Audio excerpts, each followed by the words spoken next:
हमारी गाड़ियां एक दिन 100 किलोमीटर से ऊपर की रफ्तार पर भागेंगी। वो कहते हैं कि ऐसे हाईवेज होंगे जिस पर दौड़ेगा इंडिया।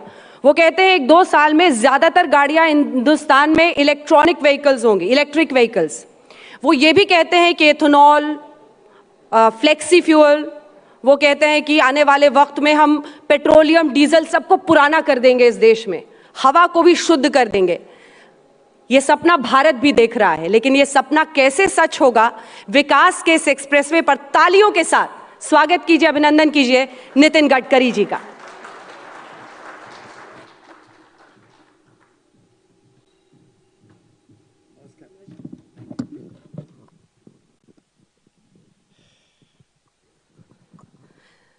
विकास के एक्सप्रेसवे का सर आपका विजन क्या है? यहीं से शुरुआत करेंगे। मैंने कुछ बातें बताई, ईवी पे आप कहते हैं अब पूरा इंडिया धीरे धीरे चला जाएगा। आप हर किसी से पूछते हैं कि तुम्हारे पास कौन सी गाड़ी है, ईवी कब लेने वाले हो? तो मेरा सवाल आपसे यह है कि विकास के एक्सप्रेसवे पर आपकी गाड़ी कितनी तेज दौड़ रही है? स्पीड ब्रेकर तो नहीं है, टोल नाका तो नहीं है, कहीं विपक्ष वहां टोल नाके पर परेशान तो नहीं कर रहा है? क्योंकि अक्सर टोल नाके पर ट्रैफिक जैम हो जाता है।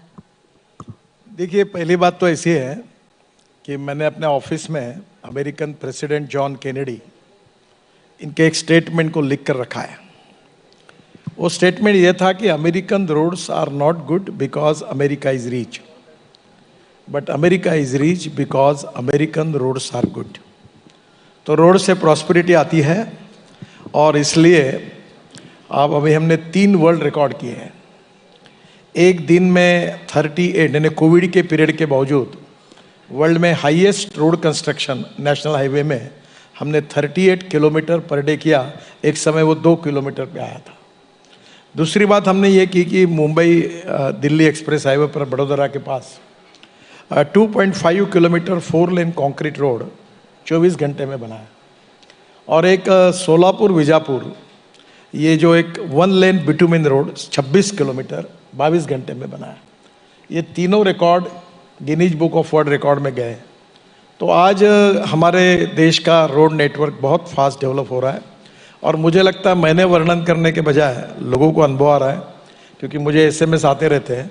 अभी मेरठ से दिल्ली 4.5 घंटे लगते थे, तो अब मेरठ से दिल्ली 40-45 मिनट में आते हैं। और मैं अभी कल प्रधानमंत्री जी दिल्ली से देहरादून इस नए एक्सप्रेस हाईवे का उद्घाटन का भूमि पूजन कर रहे हैं। तो उसमें 2 घंटे में दिल्ली से देहरादून, 2 घंटे में हरिद्वार, 2 घंटे में जयपुर, 2 घंटे में दिल्ली से चंडीगढ़, 4 घंटे में अमृतसर, 6 घंटे में कटरा, और 7.5-8 घंटे में श्रीनगर। ये 2 साल के अंदर किसी भी स्थिति में पूरा होगा। और दिल्ली से मुंबई 12 घंटे में होगा, और मद्रास से बेंगलोर ये भी करीब 2-2.25 घंटे में हो जाएगा। तो ये इतने बड़े 26 ग्रीन एक्सप्रेस हाईवे बना रहे हैं, तो निश्चित रूप से नेटवर्क अच्छा होगा। रही बात जो आप व्हीकल की कर रहे हैं, ये हमारी बहुत बड़ी समस्या है। मैं अभी दिल्ली में हूँ 2-3 दिन जब रहता हूँ, तो मुझे सुबह इन्फेक्शन हो जाता है पोल्यूशन के कारण। हमारे सबके हेल्थ के ऊपर पोल्यूशन का परिणाम है। अब दिल्ली में 400, 450, 500 तक गया हुआ है, और इसके जो अलग अलग कारण है उसमें से हमारे डीजल और पेट्रोल के कारण जो पोल्यूशन होता है वो भी है। तो हमारी नीति है import substitute cost effective pollution free और इंडिजीनियस। अभी 8 लाख करोड़ का हमारा इंपोर्ट है पेट्रोलियम प्रोडक्ट्स का, और ऐसा ही चलता रहेगा तो वो 25 लाख करोड़ का होगा। तो हम सब अल्टरनेटिव पे काम कर रहे हैं। और पहली बात, हम कोई पेट्रोल डीजल को बंद नहीं कर रहे हैं, वो भी रहेंगे, लोगों को ऑप्शन होगा। अब जैसे उदाहरण के लिए, आप अगर पेट्रोल गाड़ी से जाएंगे तो 1 किलोमीटर में 10 रुपए लगेंगे, और डीजल में 7 रुपए लगेंगे, तो इलेक्ट्रिक में 1 रुपया लगेगा। और फ्लेक्स इंजन, जिसका मतलब 100% पेट्रोल और 100% इथेनॉल, ये पूरे ब्राजील में, कनाडा में और अमेरिका में है, और उस गाड़ी की कीमत ही उतनी हो रही जितनी आज इंडियन मार्केट में ब्रांड्स इनके सबके हैं।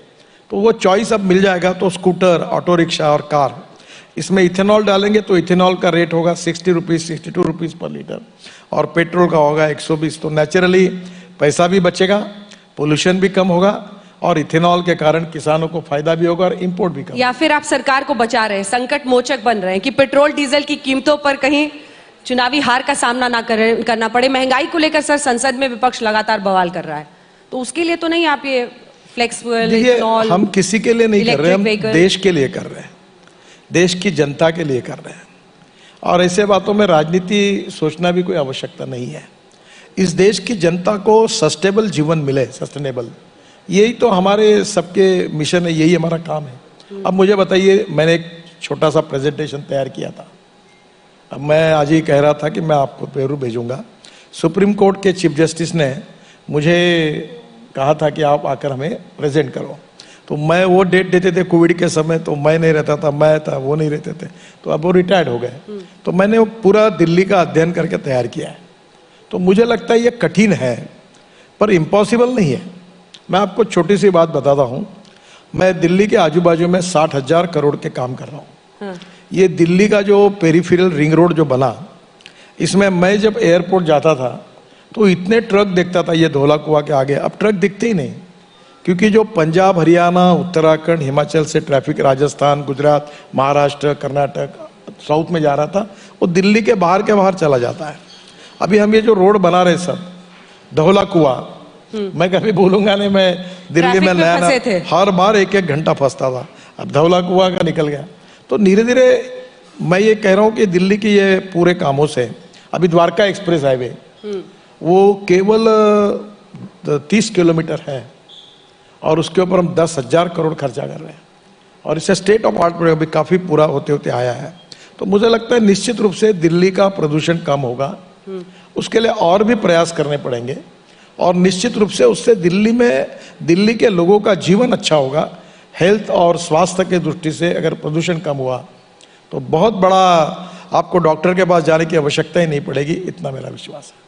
आप सबको कन्विंस कर देंगे ये सब इलेक्ट्रिक व्हीकल्स ले लें कुछ दिनों में? नहीं, मैं आपको जो बात कह रहा हूं कि कन्विंस करने की जरूरत नहीं है। 2 साल के अंदर मैंने इलेक्ट्रिक बाइक का भी लॉन्चिंग किया, टीवीएस और बजाज का। अब काफी गाड़ियों का भी करता हूं, आप देख लेना। 2 साल के अंदर electric scooter, electric auto rickshaw और इलेक्ट्रिक कार की कीमत पेट्रोल के कार, स्कूटर और ऑटो रिक्शा के बराबर। अभी तो बहुत महंगी है सर, कहाँ से लेंगे? अब ये भी तो डर सताता है सर, आप कहते हैं दिन भर आप घूम के आओ, रात में चार्जिंग में लगा देना, और रात में अगर बिजली चली जाए तो अगले दिन सुबह फिर कैसे निकलेंगे? ऐसा कभी नहीं होता। आपका पूरा जो सवाल है वो जिस सर आधे इंडिया में आज भी होता है। ऐसा एक भी तकरार होगी तो मुझे नाम बताना देश में। देखिए, पहली बात तो ऐसी है कि इलेक्ट्रिक में कॉस्ट इफेक्टिव है। जैसे आपकी गाड़ी पेट्रोल की होगी तो आप कम से कम 20,000 रुपये पेट्रोल पे खर्चा कर रहे हैं। वही गाड़ी अगर इलेक्ट्रिक की आएगी तो आपका खर्चा 1,500 रुपये आएगा, तो आपका 18,000 रुपये का सेविंग महीने का होगा ना। अभी आपको एक बात बता दो, मुंबई में बेस्ट है, वो डीजल की बस चलती है, उसकी पर किलोमीटर कॉस्ट 115 रुपये है। हमने नागपुर में बायो इथेनॉल पर 100% बस चलाई, उसकी कॉस्ट 78 रुपीज़ पर किलोमीटर है। और अब पूना में और देश में इलेक्ट्रिक बसेस खरीदी की गई, उनकी कॉस्ट केवल 50 रुपये पर किलोमीटर है। मैं आपको जो बता रहा हूँ वो बिल्कुल आप जिम्मेदारी से बता रहा हूँ। आने वाले दिनों में इलेक्ट्रिक लग्जरी बसेस वॉल्वो जैसी आएगी, एक 3-4 महीने में आएगी, मार्केट में शुरू हो गई।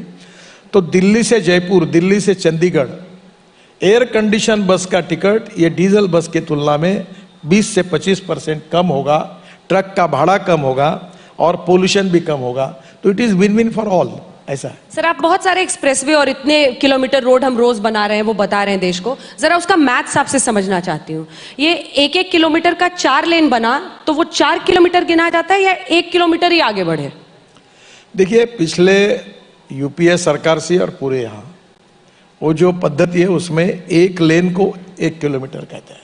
तो 1 किलोमीटर बना लेकिन गिनेंगे 4 किलोमीटर? हाँ, ऐसा नहीं, अगर वो एक इसमें 4 लेन हो गई, 4 लेन हो गई, तो वो 1 किलोमीटर जो होता है 3.5 मीटर का होता है। हाँ। तो 3.5 मीटर की जो विड्थ होती है, जो पूरी बनती है, उसको 1 किलोमीटर माना जाता है। ये पूरा सूत्र वर्ल्ड में है, कोई हमने तैयार किया ऐसा नहीं है, पहले से यही चला रहा है। पहले से चला है। इलेक्ट्रिक व्हीकल्स पर हमने थोड़ी बात कर ली, अब जरा सा एक बात संसद की तरफ चलते हैं, फिर वापस आपके मिनिस्ट्री पर आएंगे। कृषि कानून पर विपक्ष का कहना है कि आपकी सरकार झुक गई क्योंकि चुनावी मजबूरी थी। आपको डर था कि उत्तर प्रदेश के चुनाव ना हार जाए, वरना आपकी सरकार कोई कानून वापस कैसे ले सकती है? पहली बात तो ऐसी है कि ये कृषि कानून किसानों के विरोध में नहीं है। ये कृषि कानून में सही में जो कानून बनाए गए ये किसान को फायदा देने वाले हैं। अगर बिचौलियों बीच में कम हो जाएंगे और किसानों की उनकी एवरेज की प्राइस ज़्यादा मिलती है तो फायदा ही होगा।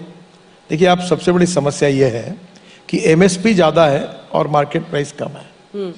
तो अब कोई मार्केट में सबसे ज़्यादा प्राइस जो देगा, समझो एक बिस्किट कंपनी है, वो बोलती है कि मैं गेहूं मार्केट में अगर समझो 2400 रुपये भाव है, मैं आपसे इस क्वालिटी का गेहूं 27 रुपये में लूँगा, तो वो किसान उसको बेच सकता है। तो यही हमने अलाउ किया था। अभी जैसे टमाटर है या आलू है, पंजाब में एक कंपनी बोलती है कि आप ये मैं सीड देंगे आपको, हम ही देंगे सैंपल, आप बनाओ और हम आलू खरीदी करेंगे, आपका भाव मार्केट से 1.5 गुना ज़्यादा देंगे। तो ये करने में किसान का फायदा है, इसको हम क्यों विरोध करें? तो वापस क्यों ले लिया सर फिर? देखिए, पहली बात तो ऐसी है कि जिनके कल्याण के लिए ये कार्यक्रम हुआ है, उसमें अगर उनके लोगों में कंफ्यूजन है तो हमने कोई बात की प्रतिष्ठा न मानते हुए इस बात को स्वीकार किया है। तो इसके पीछे कोई हमारी हार हुई जीत हुई ये प्रश्न नहीं है। प्रधानमंत्री ने बड़े दिल से किसानों की बात को सम्मान किया है और उसके आधार पर यह निर्णय किया है। सब विश्व की आप कहते हैं सबसे बड़ी पार्टी है, फिर भी किसानों को समझा नहीं पाए।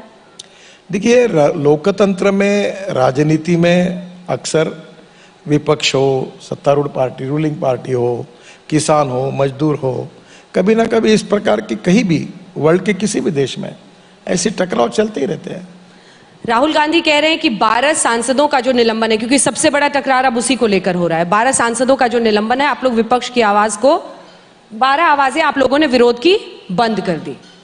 आप एक काम करिए, ये निलंबन दुर्भाग्यपूर्ण है, पर एक काम करिए कि ये इसके पहले उस दिन संसद में जिनका निलंबन हुआ वो राज्यसभा में क्या क्या करते थे। वो महिला जो वहाँ पुलिस कर्मचारी थी, सिक्योरिटी वाली, उसके साथ, मार्शल के साथ कैसा व्यवहार किया, टेबल पर चढ़ गए। आज एक रिस्पेक्टेबल हमारे अध्यक्ष है, उनके सामने आपने कैसा व्यवहार किया? क्या इस प्रकार के व्यवहार को लोकतंत्र में कोई भी पार्टी हो टॉलरेट करना चाहिए? अब एक ही काम करना, इस विषय पर चर्चा रखना, क्यों सस्पेंड हुए इसलिए उस दिन के राज्यसभा के चित्र को देखना, और आप लोग बताइए, अगर लोकसभा है, राज्यसभा है, यहाँ चर्चा होनी चाहिए। अगर इस प्रकार की व्यवहार कोई भी करेगा तो उसके ऊपर कार्रवाई होनी है।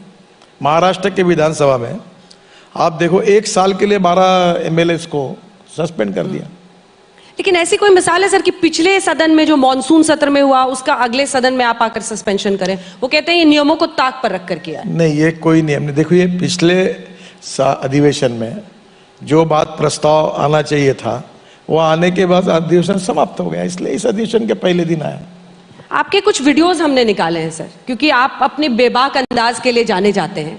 तो जो पहला वीडियो है उसको हम चलाएंगे और फिर आपसे उस पर मैं एक सवाल पूछूंगी। ये आप लोग स्वच्छता अभियान चला रहे हैं, तो बयान सफाई अभियान शुरू करते हैं कि उस पर आपकी क्या सफाई होती है। पहला जो वीडियो है उसको जरा यहाँ पर चलाएं, आप अपने आप को ही सुने, फिर आपसे सवाल पूछेंगे सर। दुखी कौन है? हाथ ऊपर करो। किसी ने नहीं किया, क्योंकि जो एमएलए थे वो इसलिए दुखी है कि वो मंत्री नहीं बन पाए। मैं आपके लिए नहीं कह रहा हूं। मंत्री इसलिए दुखी थे कि उनको अच्छा डिपार्टमेंट नहीं मिला। जिनको अच्छा डिपार्टमेंट नहीं मिला वो इसलिए दुखी थे कि वो मुख्यमंत्री नहीं बन पाए, और जो मुख्यमंत्री बन पाए वो इसलिए दुखी है कि कब रहेंगे और कब जाएंगे इसका भरोसा नहीं। वो गुजरात में मुख्यमंत्री बदले गए थे, उसके बाद आपका ये बयान आया था। नहीं, अपनी पार्टी को भी नहीं छोड़ते। नहीं, ऐसा हुआ कि उस दिन राजस्थान की विधानसभा में वहाँ के स्पीकर जो जोशी साहब है, उन्होंने मुझे बुलाया था और सभी पार्टी के एमएलए सामने बैठे थे। तो 12:30 बजे मेरा भाषण था और गुजरात का मुख्यमंत्री 2 बजे बदला है। तो योगायोग से मुझे पता नहीं था, ना मैं गुजरात के सामने था, ना कुछ राजस्थान के पेपर ने वो गहलोत जी के ऊपर लगा दिया, किसी ने गुजरात पे लगाया। अब आपका काम है क्या करना, पर मैं आपको उसका क्लियर मेरे मन का भाव क्या है वो बताता हूँ। मैं एमएलए के सामने बात कर रहा था। मैं अक्सर एक बात कहता हूँ कि भाई खुशी से रहो, टेंशन मत पालो, जो होता है वो अच्छा ही होता है, काम करते रहो, खाओ पियो मजा करो। तो मैंने उनको कहा कि तुम चिंता क्यों करते हो? अगर दुखी है तो मैं जब बीजेपी का अध्यक्ष था तो मैं धीरे धीरे सबको मिलते हुए एक बार मैंने कहा ये तो अतृप्त आत्माओं का महासागर बन गया है, क्योंकि हर आदमी दुखी था। जो पद मिला वो भी दुखी था, जो नहीं मिला वो भी दुखी था। तो मैंने उनको ये कहा कि जो हमको मिला है उसमें समाधान मानने से जीवन में आनंद होता है। आप खुश हैं? तो मैं बिल्कुल खुश हूं, क्योंकि जो आप एक याद रखिए, जो भविष्य की चिंता करता है वो दुखी होता है, जो भविष्य की चिंता नहीं करता वो खुश होता है। मेरी औकात और हैसियत से मुझे बहुत ज़्यादा मिला है। मैं कभी दिल्ली नहीं आया, मैंने बायोडाटा छापा नहीं अपना कभी, और न कभी हार लेकर एयरपोर्ट पे कहीं दौड़ा। मैं शांति से अपना काम करता था। दिल्ली वालों को पता भी नहीं था कौन नितिन गडकरी, मैं भी आना नहीं चाहता था। तब मैं जब आया, आज भी दिल्ली के मुझे रोड मालूम नहीं है, एरिया मालूम नहीं है, तो मैं आ गया। तो जो होना है होता ही है, आप दौड़ते काहे के लिए। और दूसरा एक नियम है, आप जिस चीज के पीछे दौड़ेंगे वो तुमसे दूर भागती है, और जो चीज को तुम उसके पीछे मत दौड़ो वो तुम्हारे नजदीक आती है। अगर प्रेम करोगे तो ये अनुभव आ जाएगा। तो आपने किया है? नहीं, मेरा तो प्रेम विवाह नहीं हुआ है, पर मुझे जो प्रेम जिन्होंने किया उन्होंने बताया कि जब इसके पीछे लगेंगे तो वो बराबर रिस्पॉन्स नहीं मिलता, निगलेक्ट कर दो तो पीछे आ जाते हैं। ये जो अनुभवी लोग होंगे इसमें से कुछ तो शायद वो बता पाएंगे आज। लेकिन ऐसा भी एक वीडियो है जिसपे घर घर तक भी आपके पहुंचेंगे। जरा अगला वीडियो जो है सर का वो भी चलाइए, उस पर भी अगला सवाल होगा। मेरी नई शादी हुई थी और मेरे ससुरे का घर रोड के बीच में आ रहा था। तो रामटेक में वो रोड बन रहा था, तो मेरे पत्नी को बिना बताए ससुरे के घर पर बुलडोजर चला दिया था और वो रोड उखाड़ दिया था। तो अभी मुझे अधिकारी बता रहे थे कि आपका भी भाभी जी का कहीं शायद यही घर है, तो रोड बनाने के समय प्रॉब्लम आया था और आपने उनको कहा कि आपको जगह तोड़नी होगी, आपको खाली करना होगा। यही नेताओं ने करना चाहिए, अतिक्रमण को बचाने का पाप नहीं करना चाहिए। ये राव कैसे संभाला सर? बुलडोजर चला वो तो बाद में बताइएगा, घर में कैसे संभाला फिर? नहीं, पहली बात तो ऐसी है कि मैंने जो रोड जो घर आते थे, एक नहीं, रामटेक एक नागपुर से तालुका प्लेस है, वहाँ मेरे पत्नी के जो पिताजी थे वो डॉक्टर थे, तो रोड वाइंडिंग का काम हुआ। तो राधा करके अभी दिल्ली में है, IAS ऑफिसर है, तो वो उनकी पहली अपॉइंटमेंट थी, SDO बनी थी वहाँ। अभी वो सेक्रेटरी लेवल पर भारत सरकार में आई है। तो मैंने कहा, मैं PW मिनिस्टर था, मैंने कहा ये रोड पूरा रोड का ये करो। आप ही का ऑर्डर था? हाँ, मेरा ऑर्डर था। तो उसने कहा कि सर ये भाभी जी के पिताजी का भी घर इसमें। आपको भी पता होगा कौन सा? हाँ, मुझे पता था। तो मैंने उनको कहा किसका घर आता है ये मैं नहीं पूछ रहा हूँ, चुने की रेशा डालो, भाजपा हो, कांग्रेस हो, सेना हो, कोई भी हो, किसी का भी घर हो, तोड़वा दो, लगाओ बुलडोजर और रोड का काम तुरंत करो। तो मैंने इसलिए ये बात कही कि राव इंद्रजीत सिंह का, अब ये जो हमारा सोना से जो दिल्ली मुंबई एक्सप्रेस हाईवे, उसको जाने के लिए एक बड़ा फ्लाईओवर पर रोड बन रहा है, बहुत बड़ा बन रहा है। तो उसमें इंद्रजीत सिंह के भी ससुरे का मकान था, प्रॉपर्टी थी। तब मुझे हमारे मेंबर ने बताया कि साहब ने सहयोग किया, उनको समझाया और फिर वो तोड़कर रोड बड़ा बना। तो मैंने वो बात का उल्लेख, जब मैं वहाँ गया था सोना, तो उसका ये उल्लेख। घर में कैसे संभाला सर? अब घर में तो नाराजियां हुई। उसने मुझे कहा कि आपको तोड़ना ही था तो हमें बताना था, हम पहले ही गिरा देते, बिना बताया आपने बुलडोजर बेच के क्यों तोड़वाया। तो नाराज तो। अगला वीडियो। जो कॉन्ट्रैक्टर प्लांटेशन नहीं करते उसको ई-टैग कराइए, उसका ड्रोन से शूटिंग कराइए, उसका रिकॉर्ड मेंटेन करिए, और कोई कॉन्ट्रैक्टर को एक पैसा मत दीजिए, उसके सब बिल रोक दीजिए। ये कॉन्ट्रैक्टर आपको नीचे लेवल पे मैनेज करते हैं और अधूरे काम डाल के भागते हैं, मैं इनको छोड़ूंगा नहीं।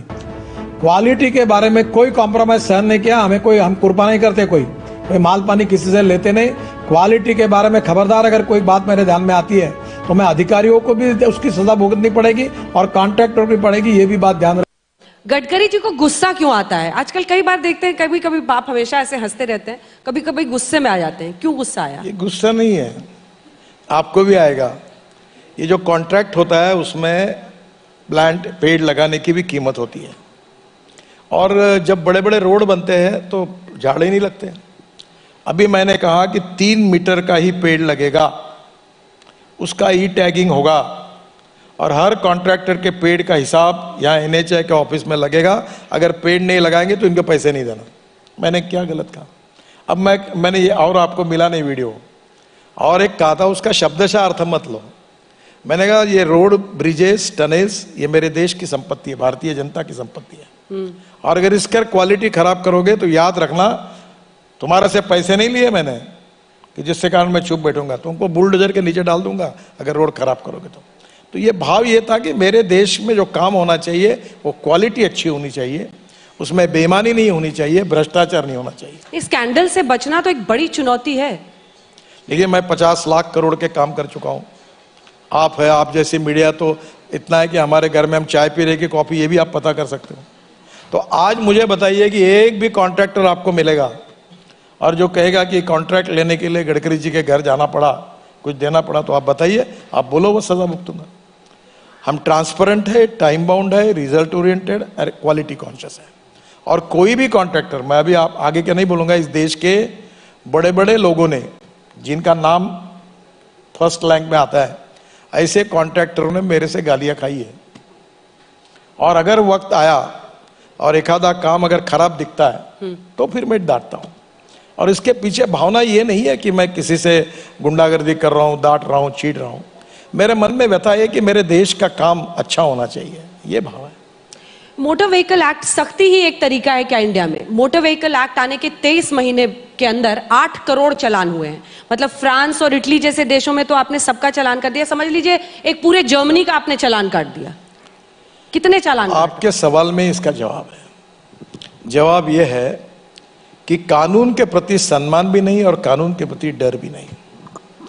कोई भी रेड सिग्नल है, गाड़ी घुसा देता है, कोई भी क्रॉस करता है, ठीक है। आपको पता है हमारे देश में हर साल 1,50,000 लोग मृत्यु होती है एक्सीडेंट में, 5 लाख एक्सीडेंट होते हैं, 3 लाख लोगों के हाथ पैर टूट जाते हैं, देश का 3% जीडीपी इसमें निकल जाता है, और लोग फिर भी कानून पालने के लिए तैयार नहीं है। और मरने वाले लोग 18 से 34 इस एज ग्रुप में 68% लड़के लड़कियां मरते हैं। मेरा एक्सीडेंट हुआ था, मेरा पैर 4 जगह टूटा था, मेरी पत्नी, मेरी बेटी, मेरा बेटा, हम बड़े मुश्किल से बचे हैं। और ये केवल ये कारण ये है कि कोई ट्रक वाला रोड पर गाड़ी खड़ा कर देता है, कोई रेड सिग्नल होने के बाद भी गाड़ी घुसाता है, एक्सीडेंट हो जाता है, कोई फुटपाथ पर चलने के बजाय रोड पर चलने लगता है। जो लोगों के मन में कानून के प्रति सम्मान हो और नियम का पालन करने के प्रति जो कमिटमेंट हो, वो आज भी नहीं है, इसलिए इतने चालान हो रहे हैं। और इसलिए कहीं मुझे बताइए, इतना होने के बाद भी गुने, अभी आजकल तो सब कैमरा में क्रेज होता है, कोई झूठ बोल नहीं सकता। अब सब जगह हमने कैमरे, इंटेलिजेंट ट्रैफिक सिस्टम है। तो आज इसके बावजूद भी लोग रूल्स ऑफ द रोड को नहीं मानते हैं और कितने लोग मर रहे हैं। ये एक सोशल और नेशनल प्रॉब्लम है। और दूसरी एक बात मैं आपको कहता हूं कि हिंदुस्तान, ये वर्ल्ड में सबसे ज्यादा एक्सीडेंट और डेथ हिंदुस्तान में होते हैं। अब मैं आपको पूछता हूं, लोगों को पूछता हूं, दुनिया का हिंदुस्तान ऐसा देश है कि जिसमें ड्राइविंग लाइसेंस सबसे आसानी से मिलता है। आप में से कितने लोग हैं कि जो आरटीओ ऑफिस में जाकर ड्राइविंग की परीक्षा देकर लाइसेंस मिले? किस प्रकार से मैनेज करते? क्या ये रुकना नहीं चाहिए? क्या रोड के एक्सीडेंट नहीं रुकने चाहिए? क्या जवान लोगों इसमें मर रहे बड़े प्रमाण पर, इनकी जान नहीं बचनी चाहिए? तो इसके लिए जब कुछ कठोर नियम करने पड़ेंगे, और इसलिए वो करने पड़ रहे। पर मैं लोगों को यही कहूंगा कि सब लोग अगर कानून का पालन करेंगे तो उनके लिए भी अच्छा होगा, उनकी जान बचेगी और देश के लिए भी अच्छा। लेकिन आप चाहते हैं कि आप स्पीड लिमिट बढ़ा दें, आप तो 100 के ऊपर ले जाना चाहते हैं स्पीड लिमिट। कई जगह हाईवेज पर गड्ढा भी है, कैसे होगा मंत्री जी? कौन से हाईवे पे गड्ढा है? कई जगहों पर है। आप एक नाम बताओ। अब एग्जैक्टली नेशनल हाईवेज पर हमने देखा है, कई जगह हम लोग ट्रैवल करते हैं। आप एक काम करिए, आप मेरे से बात करिए, फौरन फोन करेगा। हाँ, मैं ये सब पत्रकारों को कहता हूँ मेरी बात को रिकॉर्ड करना, झूठ नहीं बोलता हूँ और गलत बात नहीं बताऊंगा। देखिए अभी पश्चिम बंगाल में, सर मुझे अभी आपने बोला तो फिर याद आ रहा है, कोलकाता को पहुंचने वाले जो रास्ते हैं कई जगहों से वहां पर है। आप बिहार चले जाइए सर, कई हाईवेज हैं जिन पर है। देखिए मैं लोगों से आह्वान, आधे लोग गाड़ी सर ऐसे चलाते हैं, एक चक्का रोड पे, एक चक्का नीचे। देखिए गड्ढे से बचने के लिए आपकी बात में एक आधे जगह गड्ढे हो भी सकते हैं, पर ओवरऑल आप कोई भी, अभी मैं कश्मीर गया था और आपको अलग अलग रोड पर कुछ काम चालू है, कुछ अतिक्रमण है, कुछ कोर्ट केसेस है, कुछ इन्वायरमेंट फॉरेस्ट क्लियरेंस नहीं मिले हैं, कुछ जगह पर 5 साल से मेंटेनेंस में कमी, ऐसे कुछ घटनाएं हैं। मैं नहीं ऐसा नहीं कहता, ओवरऑल अब रोड अच्छे बने। आपको एक बात बताता हूँ, हमें ये सोचना होगा कि पहले 2 लेन रोड था, 4 लेन रोड था, अब हम लोग ग्रीन हाईवे बना रहे हैं। आपको एक बात बताता हूँ, आप में से बहुत से लोग इधर नोएडा में रहते हैं, ये 16 लेन रोड बनाया हमने दिल्ली मेरठ का, ये ITO से जाता है यमुना क्रॉस करके। पहले ये पूरे रोड पर ट्रैफिक था। ये बहुत पत्रकार मुझे पार्लियामेंट में मिलते हैं, वो बोलते हैं हमारा घर उधर ही है, आपका भी ऑफिस पहले उधर था। अब वो रोड इतना अच्छा बना है, एक गड्ढा है कहीं वहां, और 16 लेन बनने के कारण जो 1.5 घंटा यहां से आने तक लगता था वो 15 मिनट 12 मिनट में जा रहे हैं। वो एक्सिस कंट्रोल है, तो रोड की विड्थ बढ़ गई, 4 लेन 6 लेन 8 लेन 12 लेन। अभी मैंने दिल्ली मुंबई हाईवे पर ट्रायल लिया, नहीं तो आप बोलोगे कानून भंग किया आपने, तो मैंने ट्रायल करके, मैं जिस गाड़ी में बैठा था, ये भी मेरा PS भी बैठा था पीछे कैमरा ये मोबाइल फोन लेके, तो मैंने उसको कहा लगाओ स्पीड बढ़ाओ, तो 180 किलोमीटर 180 किलोमीटर। हाँ, और गाड़ी चल रही थी और उसने रिकॉर्ड किया। इलीगल काम किया आपने? नहीं, ये ट्रायल थी इसीलिए बताया, ट्रायल प्रोजेक्ट था। तो ये देखकर आप, वो मुंबई दिल्ली इसी के लिए डिजाइन हुआ है।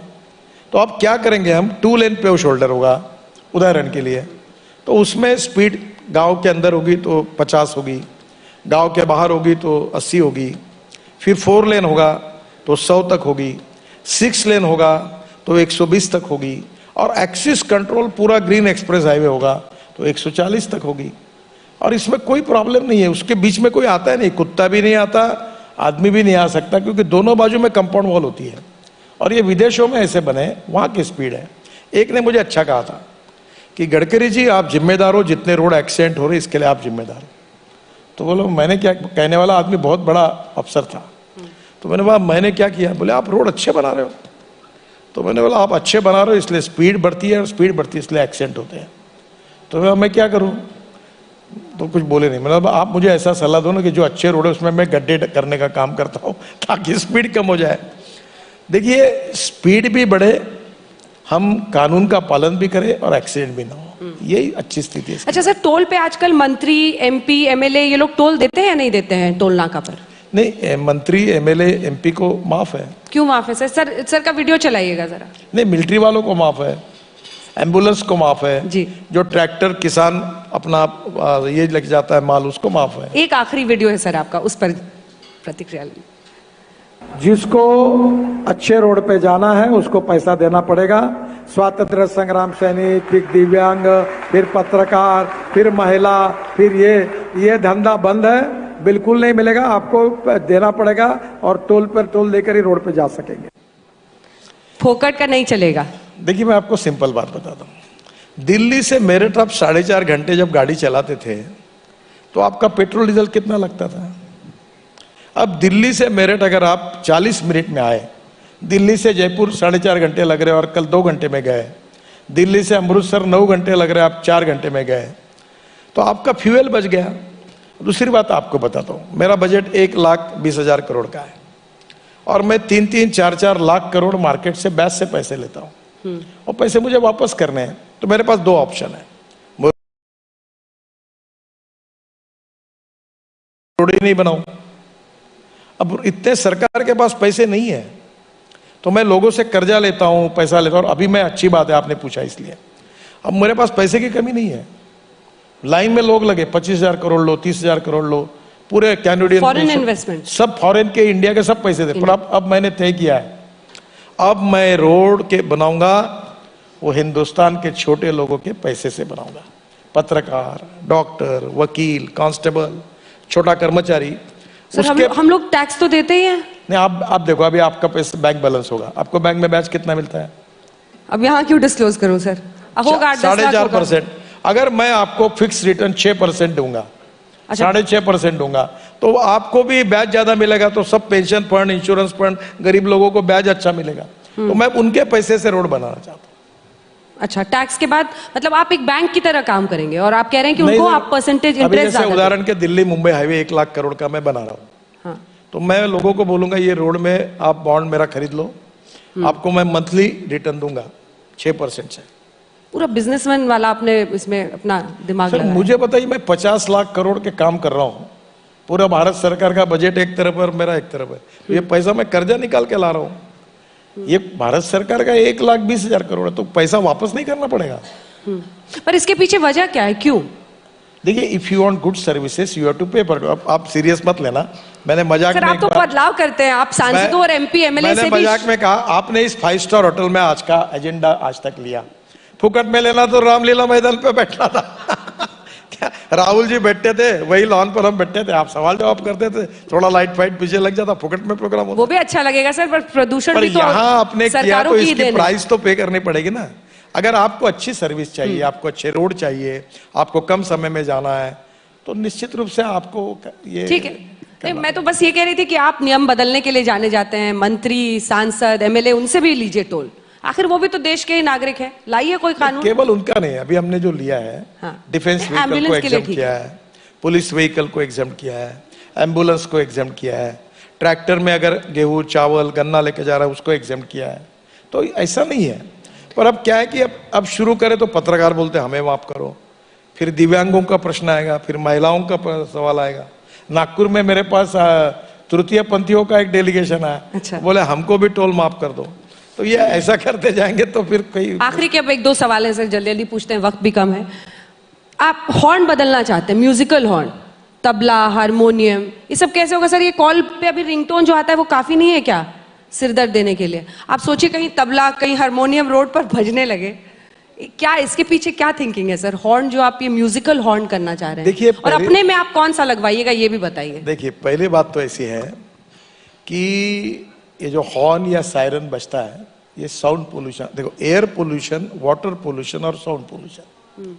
अब आपको कब समझ में आएगा? मैं 11वें मंजिले पे रहता हूँ नागपुर में, और सुबह मैं प्राणायाम करता हूँ तो वो बालकनी में बैठता हूँ, हॉर्न और वो इतना डिस्टर्बेंस हुआ, तब मेरे ध्यान में आया कि मेट्रो जाती सामने से, उसका आवाज आता है।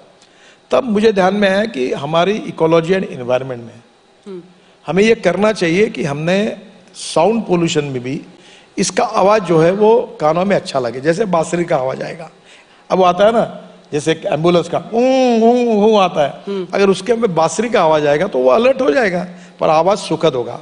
वो कितना डेसिमल का आना चाहिए और वो कितना सुखद लगना चाहिए कान को, ताकि साउंड पोल्यूशन नहीं हो।